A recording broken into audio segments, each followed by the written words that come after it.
250 Government Street. Gunfire ensued between the two of them, and the perpetrator of the robbery succumbed to his injuries. The victim of the robbery was also injured, but has been treated and released. So, as I was speaking last night, I didn't know that these two were separate incidences until it progressed through the night. So I wanted to bring you here so that I could show you that there were two incidences. I want you to also keep in mind the fact that the last parade of the night ended just before 6 p.m. This happened at 11 p.m. So this was not Mardi Gras parade related. Our parades have, by far and large, been very safe. We've had very few incidences, very few arrests, and we don't believe anything that happened here had anything to do with our parades. So I wanted to bring you in and kind of bring you up to date on that. I'm going to let the mayor speak, and then we can take a few questions. Now, keep in mind there are going to be questions that you have that I'm still not going to be able to answer for you. Okay? All right. Good afternoon. First, I do want to commend the Mobile Police Department and our partner agencies, not just to their response to this incident, but their general presence throughout Mardi Gras. I have been to most Mardi Gras parades. I left the parade route just moments ago with my wife and daughter. What I want the people of Mobile and the people visiting Mardi Gras to know is that you are safe. Come to the parade, enjoy some time with your family, catch some moon pies, know that you are safe. This incident, from what we know, was not in any way related to Mardi Gras or the parades. This is certainly a regrettable incident, and we pray for the individuals as they recover from their wounds. Having been briefed by Chief Jackson and others, I'm confident that we're going to figure out who is responsible for this incident and hold them accountable. We will continue to investigate that, but know that you and your family are safe at Mobile Mardi Gras. I was there this afternoon. I'll be there tonight with my family. Don't let incidents like this that happen late in the evening, unrelated to parade events, prevent you from coming down and enjoying a good time in Mobile. I thank you, Chief, for your proactive measures you've taken during this Mardi Gras, and I commend you for having a safe Mardi Gras up to this point, and we're going to continue increased police presence and doing everything we can to make sure all parade goers, the people on the floats and everyone in between are safe during our Mardi Gras season. Thank you, Chief. Any questions? Yeah, just, I mean, in terms of it being safe and not Mardi Gras related, I understand it didn't happen during the parade, but you had thousands of people who were there because it was Joe King Day, because they've been to the parades, and it happened several hours after. How can you be confident that people aren't in any danger when, I mean, this has happened downtown 2 or 3 times before? Well, you know, the truth is, no matter how much police presence we have, when people are committed to using violence to solve their problems, there's only so much police can do. Police are built to respond, to be present, and we did both of those things in this case. It saddens me that we are dealing with a problem of the heart and mind, and we are certainly finding every way we can to fight problems of the heart and mind and prevent activities like this from happening. But in the end, when people are committed to using guns to solve minor issues, there's no way for us to prevent it all. So we have to start where these problems start, and that's in the home, that's in the heart, and that's in the mind. And how many victims in the first year you were there? I think you said five men. There were seven total. And were they involved, or were they innocent bystanders? At this point, we don't know their involvement completely. We believe most of them were most likely innocent bystanders, but that's still part of the investigation of something of which I can't quite answer yet. And since you don't have anyone in custody yet, you're not really sure, I guess, what sparked this, or do you have an idea? That's correct, Brendan. We don't at this point know the motive. And what is the name of the perpetrator in the second incident, the robbery incident? The name of the deceased? Right. He was the one that was was trying to rob the other. Right. His name is Javeli. I'm gonna spell it for you. Jeveli. Javeli Alexander, 21-year-old male. And we'll be putting that out in a press release as soon as we leave here. So those things were happening exactly at the same time? Within just a few minutes. I think the one incident on Dolphin Street was at like 22:59 hours, and the incident in the parking lot was just about 3 to 4 minutes after that. A block apart? A little over a block apart, correct. Do you have any information on what firearms were used, how many gunshots were fired in the parking lot incident? In the parking lot, in the robbery incident? Yeah. We know that it was 9mm. We don't know how many were fired by which person, but we do have at least 28 rounds that were fired there. Block switch? No.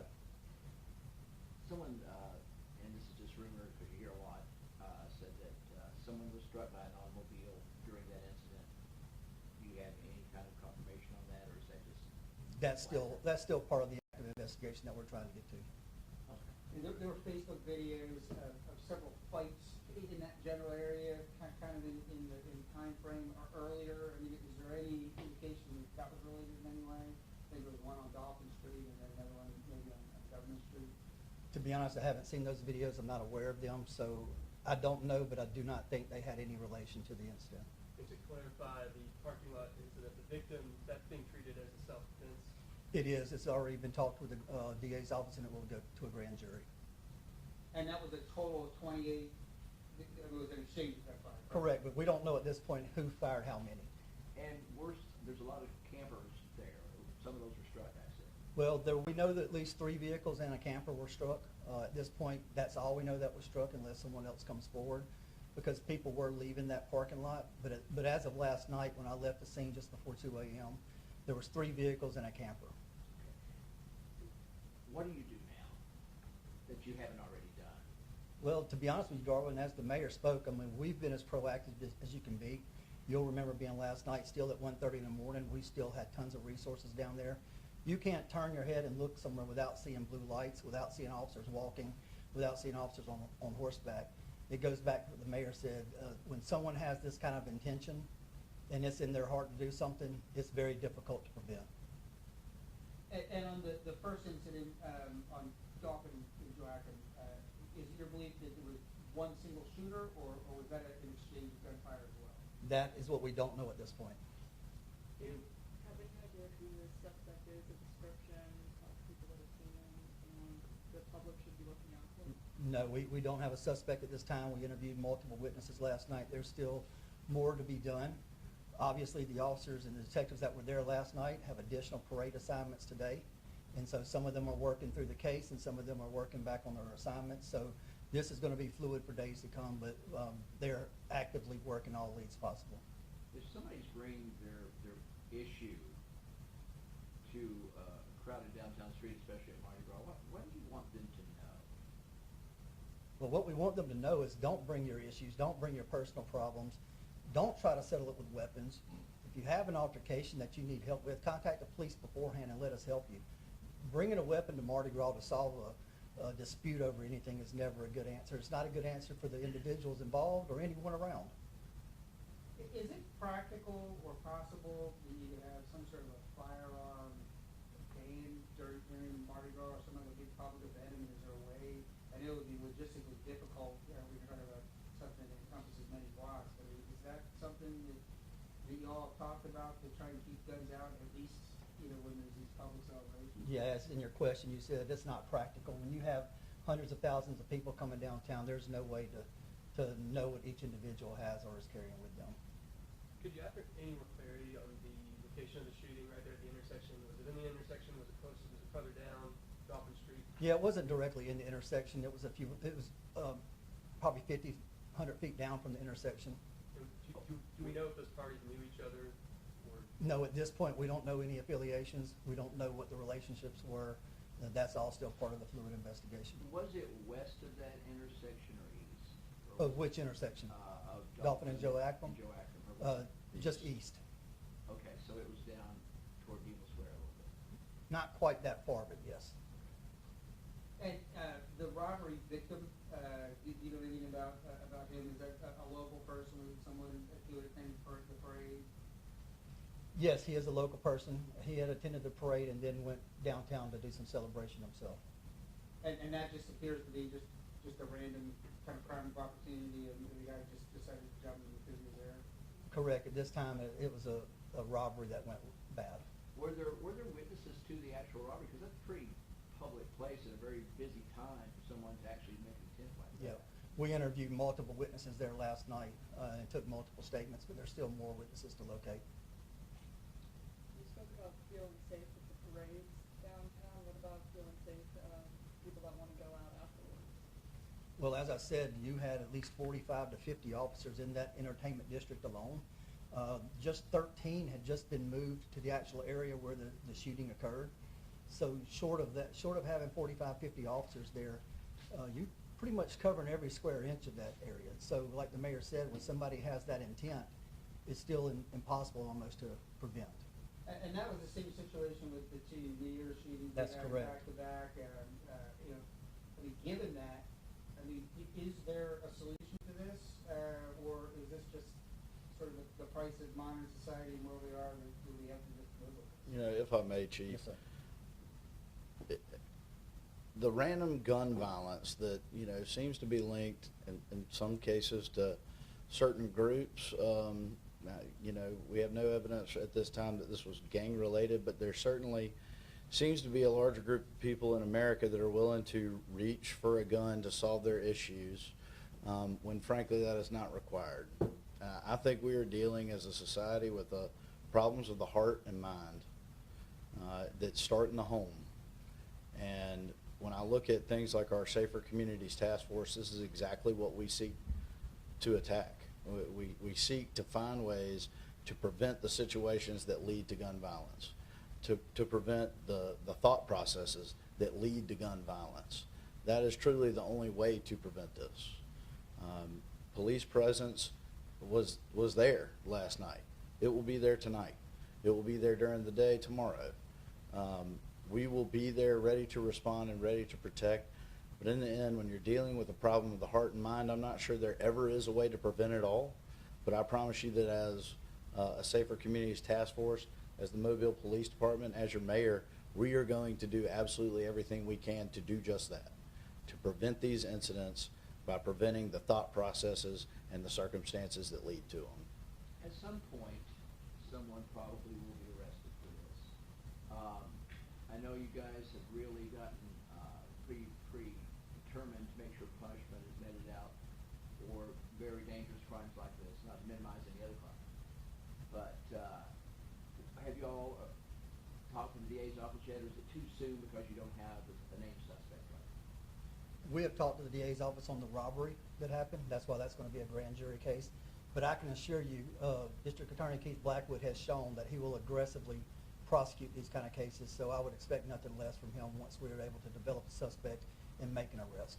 And that would go to bond too, I imagine, trying to make sure that someone like this doesn't get out to the public. Correct. We'll do everything we can in conjunction with his office to make sure that doesn't happen. You guys mentioned having someone detained last night. Explain that a little further. Yeah, we had some persons of interest last night. So far, that hasn't developed into anything. We had quite a number of witnesses. Like I said, last night we had two fluid situations going. We thought it was one. We learned it was two. So at the time they learned it was two, then they had to start doing separate investigations. So there was a lot of confusion that worked out through the late night and early morning hours today. How many gunshots were fired in the Dolphin Street Joachim? I don't have that number for you right now. And then you mentioned superficial wounds. Is it still accurate to say those are people who were shot, or were they, they fell trying to get away? Or? Yes, these are victims of gunshot wounds, whether it be their arms, hands. One was grazed to the back, and we had a couple that were hit in the lower leg area. And it was one remains in critical condition, and you said the other 6 were superficial? Yes, one remains in critical, had surgery last night, has another surgery today, so we don't have an update on his status right now. And did you have a chance to talk to these other victims, and did any of them, know the shooter or anything about it? Yeah, that's still part of the fluid investigation, but yes, detectives were at the hospital interviewing everybody that came in last night. I imagine at this point you would appeal to the public for more information. If anyone has any information that can help us, whether it's cell phone footage, or whether it's just eyewitness statements, anything that they can do to contact us to give us that information would be much appreciated. Is there surveillance video that shows the shooter? There is video, it's still being looked at. It's a bit questionable because there was such a large crowd of what it's gonna show, but we're still canvassing, looking for any and all other video that's out there. You know, because we talked to some business owners that had video and said they were told by NPD not to release it to anyone. Any reason why you do that? I mean, I think the more video that's out there, the more chance someone would see something they recognize. I'm not familiar with that being done, but as part of an investigative measure, the more we can use as our tool before it gets public, the better for us to try to attempt to locate witnesses and suspects. Are you intending to put images out if, you know? If we get a good viable image, yes. In this video, does it show panic from the public and people running? It's a very crowded area. Yeah, that's pretty much all you really can see at this point. We haven't nailed down any good specific video, but what you can really see is the aftermath of the disbursement of the people. Any other questions? All right. Thank you all for being here. Appreciate it.